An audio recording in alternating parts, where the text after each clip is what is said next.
Fala galera, sejam muito bem-vindos aqui ao canal Quadros por Segundo. Eu me chamo Thiago Araújo e hoje a gente vai falar sobre Top Gun Maverick, o filme do Tom Cruise mais recente, que inclusive deu a ele a maior bilheteria de sua carreira. Mas será que o filme realmente é tudo isso? Fica aí que a gente vai conversar um pouquinho sobre ele. Mas antes do conteúdo, eu queria pedir para você curtir esse vídeo, porque vai ajudar a divulgar esse canal para mais pessoas que não conhecem meu trabalho.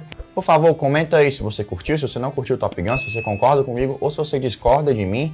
Vamos conversar. Compartilhe esse vídeo em todas as suas redes sociais, principalmente no WhatsApp, no Instagram, no Facebook, nas principais redes sociais que você tenha. Eu sei que você tem amigos aí que gostam de falar sobre cinema, então, por favor, compartilhe esse vídeo para eles. E não esquece de se inscrever nesse canal e de ativar o sininho, e assim você não perde nenhuma notificação, nenhum novo vídeo que vai sair. Sem mais delongas, vamos lá pro conteúdo. Bom, pessoal, eu queria começar falando algo que eu tenho notado aí, que é como se fosse uma espécie de tendência, né?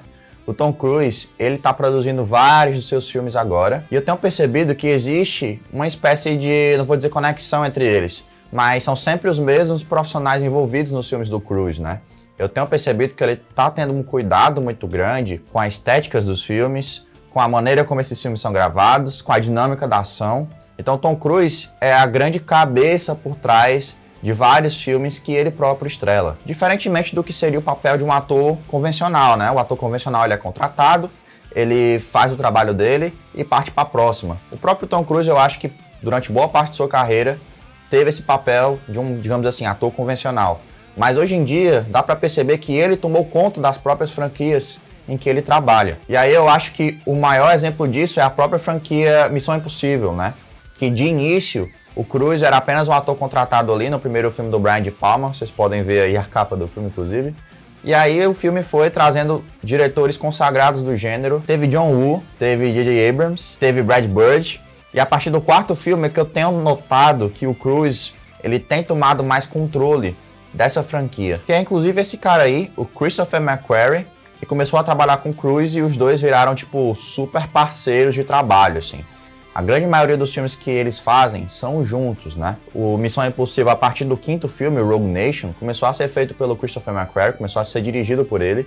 E ele vai fechar agora uma trilogia com Missão Impossível 7, né? Que vão ser 2 filmes, mas é como se fosse um filme só, por assim dizer.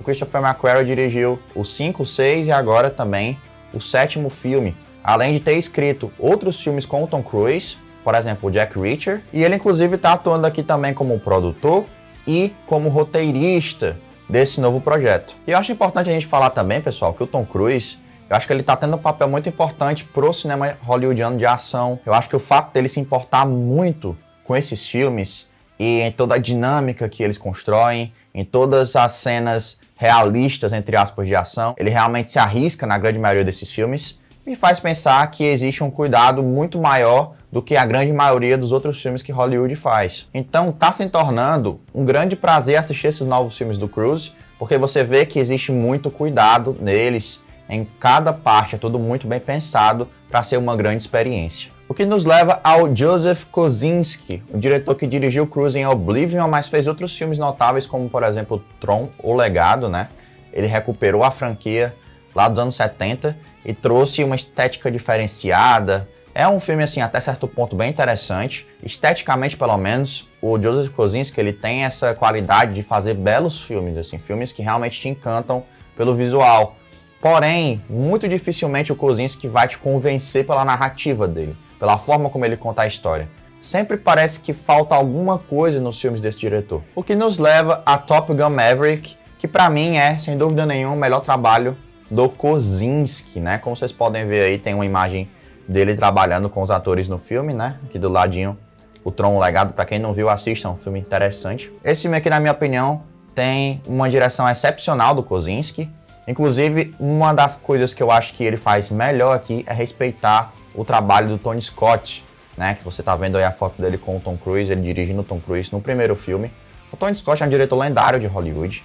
Ele é irmão do Ridley Scott, que fez o Alien, enfim, que fez vários filmes muito importantes para a história do cinema. Mas o Tony Scott, ele vira e mexe, é lembrado pelos cinéfilos como um diretor com mais regularidade, digamos assim. Ele tem mais filmes bons na carreira do que o Ridley Scott no mesmo período de tempo, muito embora o Ridley Scott tenha filmes que atingiram patamares maiores dentro da cultura pop. O Kosinski, ele entende essa importância do Tony Scott para o cinema de ação pro primeiro filme, tudo que ele criou lá, e ele meio que replica, né, entre aspas, bem entre aspas, várias cenas muito icônicas, muito famosas do primeiro filme, de uma forma assim gostosa de assistir, que te traz uma nostalgia legal. Quem é fã do primeiro filme ou quem assistiu ele há muito tempo atrás, vai ser levado de volta àquela época. Isso é muito bacana. Eu particularmente não tinha visto o Top Gun completo, o primeiro filme, somente algumas cenas. Então eu assisti ele antes de ver esse segundo filme e eu consigo perceber que existe uma questão formal que é muito semelhante àquelas que o Tony Scott fazia lá no primeiro. Essa cena, por exemplo, que vocês estão vendo agora, até tirei a minha câmera aqui para vocês visualizarem melhor. Essa cena é igualzinha a uma das cenas que o Tony Scott fez lá no primeiro filme. Os enquadramentos, a forma como a câmera se movimenta, a fotografia bem solar, né? Essas sombras bem marcadas. Tudo isso é muito característico do que o Tony Scott fazia lá nos anos 80 e do que ele fez no primeiro Top Gun. E é claro que a gente também vai ter uma releitura de algumas cenas clássicas da franquia, além daquela ali que eu mostrei para vocês. Tem dessa aqui também, que não sei se vocês se lembram, mas lá no primeiro filme é uma partida de vôlei com o pessoal com bermuda na praia, não sei o quê. Uma cena, inclusive, bastante descontextualizada do filme. Ela parece que tá lá só porque é divertida, porque o Tony Scott queria fazer umas montagens legais ali, fazer um filme estiloso. Mas aqui, por exemplo, nesse novo Top Gun, o que eu gosto bastante é que essas cenas elas retornam, mas elas retornam com uma justificativa a mais. Existe muito da nostalgia, mas essa nostalgia ela é justificada pelo roteiro. O roteiro ele pensa nos mínimos detalhes ali em como trazer de volta cenas clássicas, como trazer de volta cenas que vão te lembrar do original, mas que possam ter uma relevância dramática dentro do filme, uma importância para cada um desses personagens. E é claro que não é só isso que o Joseph Kosinski traz de volta, né? Ele traz de volta também a trilha musical, boa parte da trilha musical, não vou dizer que é toda, né? Existe uma trilha musical composta para o filme também, mas aqueles grandes temas musicais, aquele tema na guitarrinha, né, que é bem clássico do filme. Algumas músicas clássicas da franquia também retornam, como por exemplo Welcome to the Danger Zone, que aparece lá no início do filme.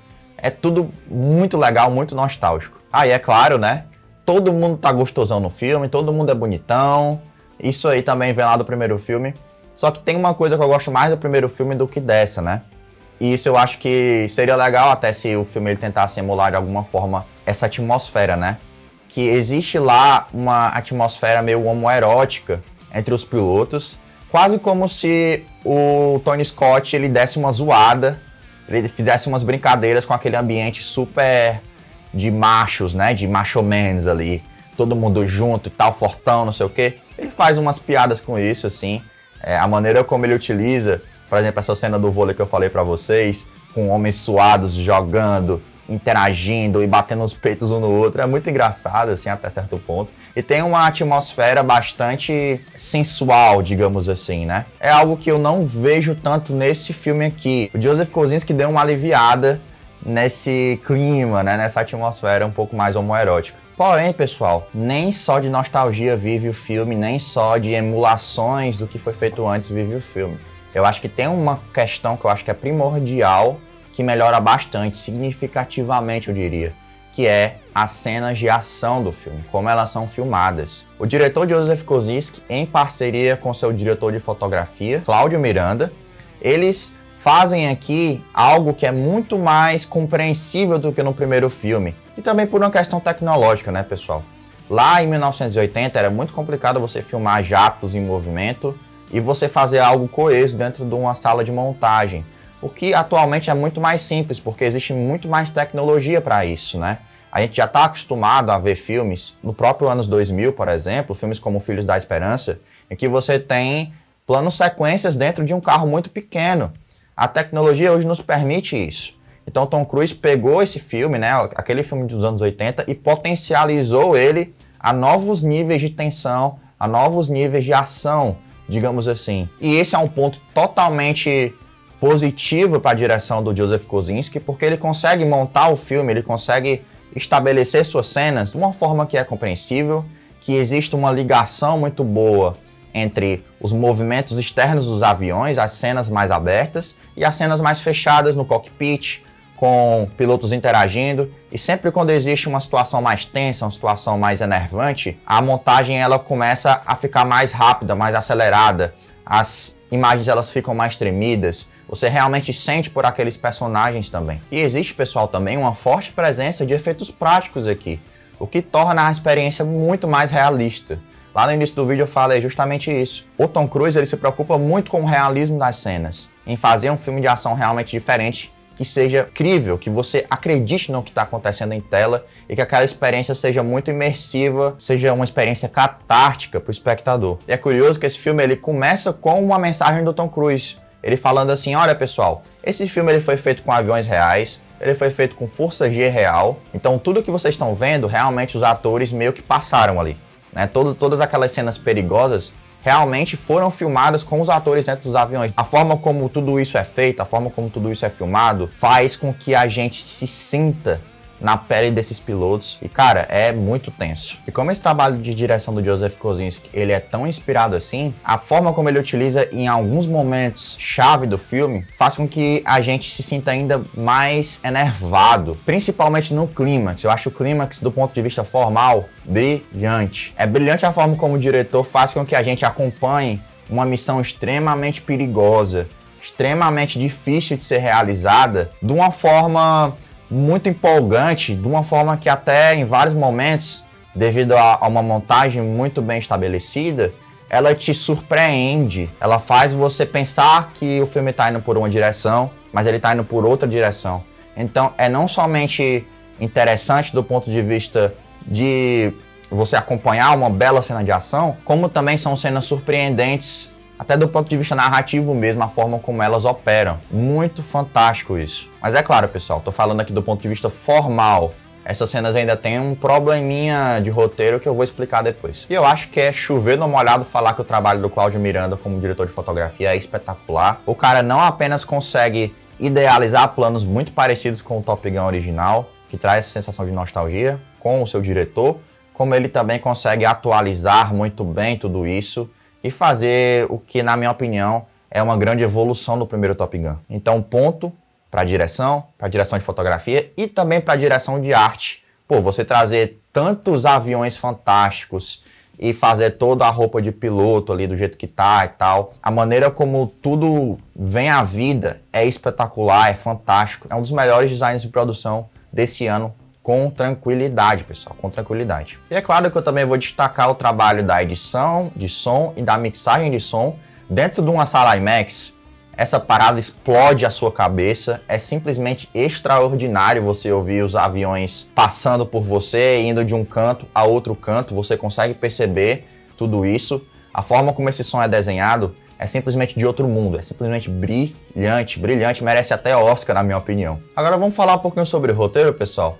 O roteiro desse filme, pra mim, é o principal elemento. Ele é extremamente bem escrito. Eu vi o filme 2 vezes e eu pude perceber como que eles constroem toda essa questão de trazer personagens antigos para a atualidade e a maneira como eles fazem isso, sempre dando boas justificativas para trazer esses personagens de volta, para mim é o que faz o filme ser extraordinário do ponto de vista de roteiro, do ponto de vista da escrita. O filme ele realmente dá a entender que o personagem ele ficou mais velho, o Maverick é um personagem mais velho hoje, é um personagem que de certa forma perdeu muito do prestígio que ele tinha lá no primeiro filme, que ele adquiriu durante o filme, né? É um personagem que ainda tem muitas questões de responsabilidade a lidar, principalmente porque perdeu o seu melhor amigo, o Goose, né?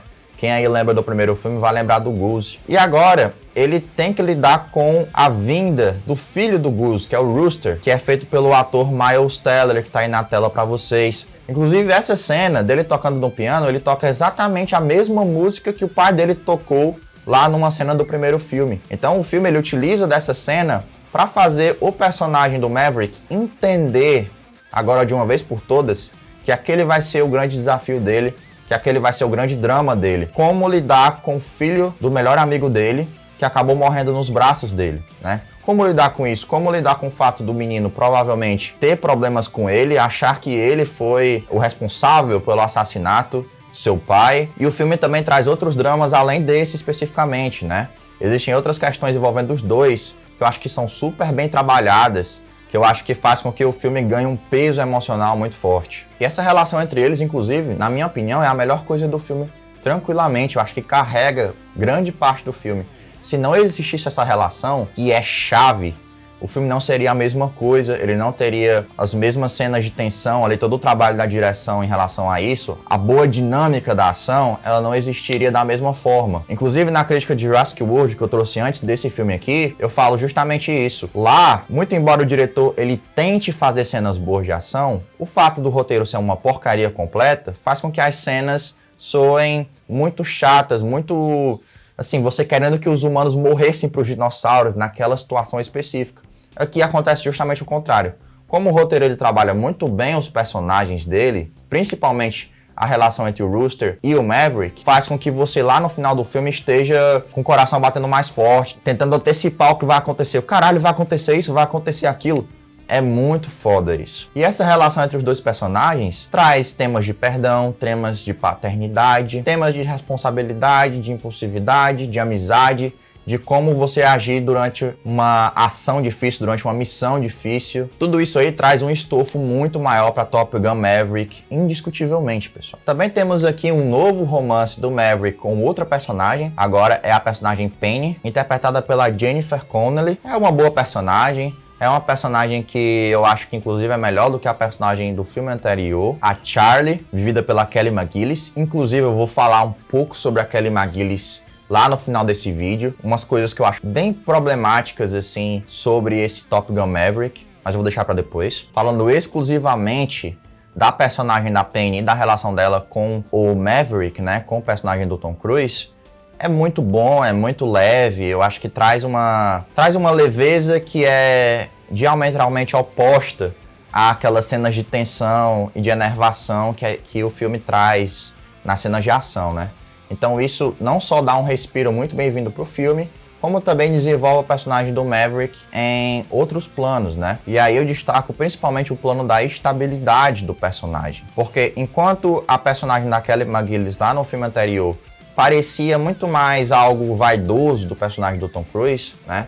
Muito embora eles dois bradassem, ah, eu te amo, não sei o quê, tem uma cena super brega, entre aspas, assim, de sexo ali entre os dois, que toca Take My Breath Away, né? Ali me parece muito mais algo do personagem ser meio garanhão, sabe?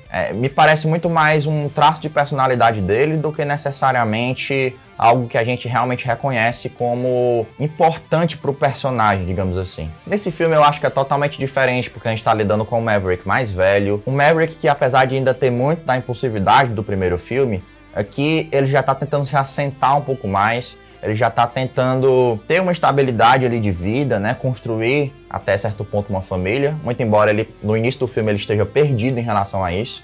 Ele vai se encontrando durante o filme, ele vai encontrando o papel dele nessa nova era da aviação norte-americana também. Então eu acho que isso aproxima o personagem do Maverick um pouco mais da humanidade, né?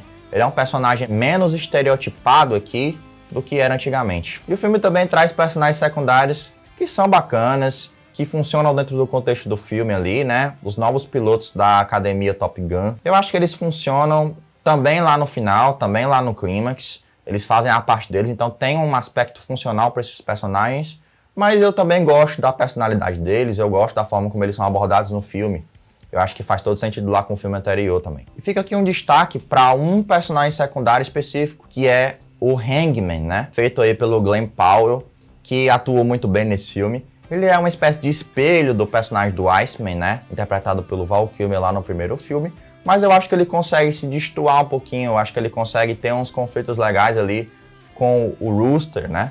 Porque ele tem essa aura mais invejosa, é um personagem mais invejoso. Apesar de ser um bom piloto, ele é um cara mais independente, é um cara mais, digamos assim, que ele quer ser sempre o melhor, né? Ali. Então ele tem uma aura ali de Iceman, mas ao mesmo tempo eu também acho que ele tem um pouco da inconsequência do Maverick, né, lá do primeiro filme. Então acho que ele é uma mistura dos dois pilotos, tanto do Maverick quanto do Iceman. E da mesma forma ele vai ter seus conflitos ali com os protagonistas e ele vai passar por um arco de redenção lá no fim, eu acho super bacana também. E já que eu tô falando aqui de personagens bacanas, eu acho que todo o elenco tá muito bem também, né? Eu só vou deixar uma menção honrosa que é pro Val Kilmer. O Val Kilmer, ele tava com câncer de garganta na época das gravações do filme.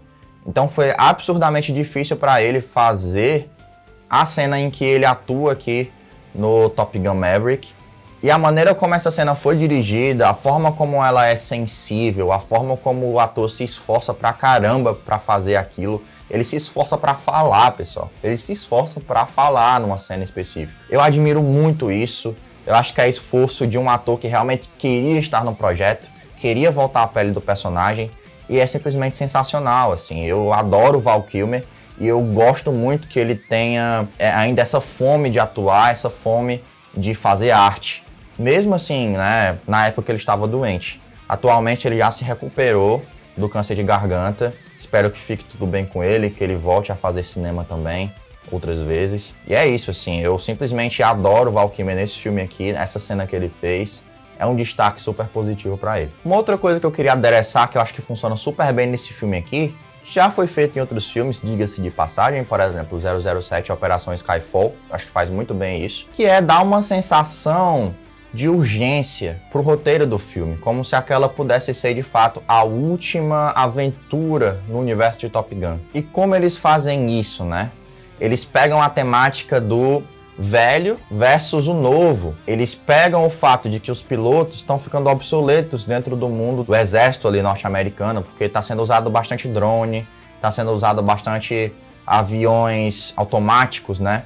Com super tecnologias, aviões muito mais rápidos do que se humanos fossem pilotar, né? Porque, enfim, a gente tem um limite, obviamente, físico e químico de aguentar voos super rápidos e tudo mais, né? Vocês sabem disso, é óbvio que vocês sabem disso. Então o filme ele mexe muito com isso também. Será que você é necessário, Maverick, atualmente?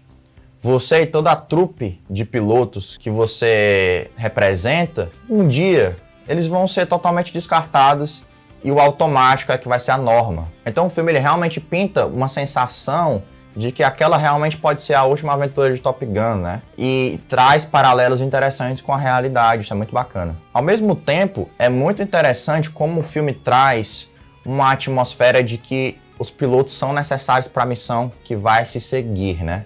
Que é uma missão extremamente desafiadora. O Maverick vai lá para o Top Gun para ensinar os alunos a fazer algo que eles nunca fizeram, a testar os seus limites como seres humanos e como pilotos. E isso, curiosamente, era o que faltava lá no primeiro filme. O primeiro filme não tinha uma missão designada. Você acompanhava os pilotos dentro da academia, aprendendo, né, a fazer o trabalho em equipe, aprendendo a pilotar de forma profissional, a ser esse combatente que a Marinha Americana precisa. Mas, de fato, não existe uma missão desafiadora para eles cumprirem, né? O filme ele até coloca ali no final do filme para ser um clímax. Só que essa missão do clímax do primeiro filme ela é muito deslocada do restante do filme. Parece uma adição extra que eles fizeram ali para realmente ter uma cena de ação e o filme realmente fechar bem, né, digamos assim. Nesse filme é diferente. Nesse filme eles colocam desde o princípio que vai existir uma missão, que é necessário alguém mais experiente para guiar esses novos pilotos, para eles conseguirem voltar vivos para casa. E é simplesmente excelente, pessoal, a maneira como o roteiro trabalha essa missão como algo quase impossível de ser realizado, como algo que realmente demanda os melhores pilotos para que eles possam cumprir aquilo, fazer a missão que eles são designados e voltar para casa com vida, né? E não serem abatidos ali no meio do caminho. E a forma como o filme cria esses obstáculos, né, para esses pilotos dentro da academia Top Gun, a maneira como a cada momento que passa, a cada minuto que passa, o próprio espectador é levado a acreditar que aquela missão é praticamente impossível, isso toma uma proporção muito grande no clímax do filme, isso toma uma proporção emocional muito forte durante todo o filme também. A gente realmente acredita que esses pilotos vão ter que dar o máximo de si e vão sofrer um risco máximo para conseguir realmente concluir essa missão. Aí eu vou trazer novamente, em consonância, obviamente, com a questão da direção de fotografia, que o clímax, a forma como ele é escrito também, né? Que eu acho que não foi só uma decisão de montagem, acho que também foi uma decisão de roteiro, fazer com que as surpresas abarcassem esse clímax e fosse não um clímax, digamos assim, unidimensional, né? Aquele clímax como, por exemplo, é o do Homem de Aço, lá do Zack Snyder, tem uma briga que é basicamente a mesma coisa durante, sei lá, 20 minutos ou mais. Não, esse clímax aqui, ele é tenso, esse clímax aqui, ele funciona em vários níveis, né? Tem níveis que eles são um pouco mais tranquilos, mas a partir do momento em que existe o confrontamento, em que existe ali os momentos ali mais perigosos para esses personagens, a gente embarca junto e sente medo junto e fica tenso junto com eles. é fantástico. E é claro, existem várias surpresas ali no meio, várias coisas que acontecem que são bem bacanas. Inclusive de forma narrativa, trazendo uma nostalgia muito bem-vinda, digamos assim, mas que ajuda a construir cada um dos personagens. É muito bom, muito bem escrito. Porém, nem tudo são flores, né, pessoal? Eu sempre falo essa frase porque é a frase que conecta perfeitamente os pontos positivos e os negativos. Vamos falar um pouquinho de alguns defeitinhos que eu vi no filme, que eu acho que estragaram um pouquinho a minha experiência, tá? Falando ainda do clímax, apesar de eu já ter falado bem 2 vezes desse clímax, eu acho que tem um pequeno problema lá. O roteiro, na minha opinião, ele força um pouquinho algumas situações para os personagens se safarem ali, porque existe várias escaladas de perigo dentro desse clímax, né? Os personagens vão ter que lidar com a natureza, com a geografia do local, mas eles também vão ter que lidar com o inimigo. E o inimigo ele está disposto de várias formas diferentes que o filme ele aborda, né? Então, o filme, de certa maneira, ele faz a gente pensar que esses pilotos vão enfrentar tudo ao mesmo tempo. Eles vão enfrentar todas as adversidades ao mesmo tempo e como eles vão se livrar disso. Mas a maneira como o filme, de fato, constrói esse clímax não é dessa forma. Eles vão enfrentando uma coisa de cada vez. Eu acredito que até para poder o clímax se estender mais e haver mais surpresas, eu até compreendo o que o roteirista pensou, o que os montadores e o diretor pensaram também, mas eu acho que isso acaba fazendo com que esse roteiro se torne um pouco mais facilitador do que ele foi durante o filme todo. E esse é um problema que eu verifico em outros filmes também, né? Quando existe uma ameaça tão difícil, mas tão difícil de você conseguir vencê-la, né? Uma ameaça tão complicada, é difícil você conseguir trazer uma solução que seja perfeitamente bem equilibrada dentro do contexto do filme. Eu acho que o filme até consegue fazer isso de forma competente, trazer uma solução que seja satisfatória, mas ao mesmo tempo eu também acho que ele força um pouquinho na ajuda a alguns personagens dentro desse momento do filme. Um outro problema que eu vejo também no filme é a primeira parte dele, em que a gente vê o Tom Cruise distante da escola Top Gun, né? E ali você tem também o Ed Harris que participa desse primeiro momentinho do filme. Eu acho que aquilo ali é muito deslocado do resto do filme. Muito embora, hoje em dia, pensando um pouco mais sobre o roteiro, eu penso que essa parte ajude um pouco a trazer de volta o personagem do Tom Cruise e a desenvolver essa questão da temática do velho versus o novo, né? Dos aviões antigos, os pilotos que estão comandando esses aviões, para esses novos aviões super rápidos e super fodas que não precisam de ninguém comandando eles. Apesar de ter uma importância nesse sentido, eu não acho que a cena é tão conectada assim ao restante da narrativa. A impressão que eu tenho é que ela é uma cena stand-alone. Ela funciona muito bem ali de início, é uma cena super bonita, super bem filmada e tal, mas que ela não se conecta tão bem com o restante do filme. Então dá uma sensaçãozinha ali que ela é uma cena para fazer um show-off, para fazer algo belíssimo para você acompanhar ali e você ser fisgado e tal. Só que se você for parar para conectar ela ao restante do filme, ela parece bem deslocada. Inclusive o Ed Harris, que aparece aí nessa imagem, ele é muito subaproveitado, assim. Ele tá em umas 2 ou 3 cenas no filme, deve ter filmado em uma diária só a participação dele, o que me faz pensar assim e reforça essa minha ideia de que é muito stand-alone essa parte do filme, sabe? Então, infelizmente, existe aí um subaproveitamento de um grande ator, que é o Ed Harris, né? Poxa. E tem algo, pessoal, que eu acho um pouquinho mais espinhoso, que eu vou até tirar aqui a minha câmera para vocês verem a notícia de uma forma mais geral, né, para vocês entenderem o que eu tô falando. O Omelete e outros sites de notícia recentemente debateram um pouco sobre a questão de por que não trazer de volta a personagem da Kelly McGillis. Eles não trouxeram ela de volta, trouxeram vários personagens antigos de volta, inclusive o Val Kilmer,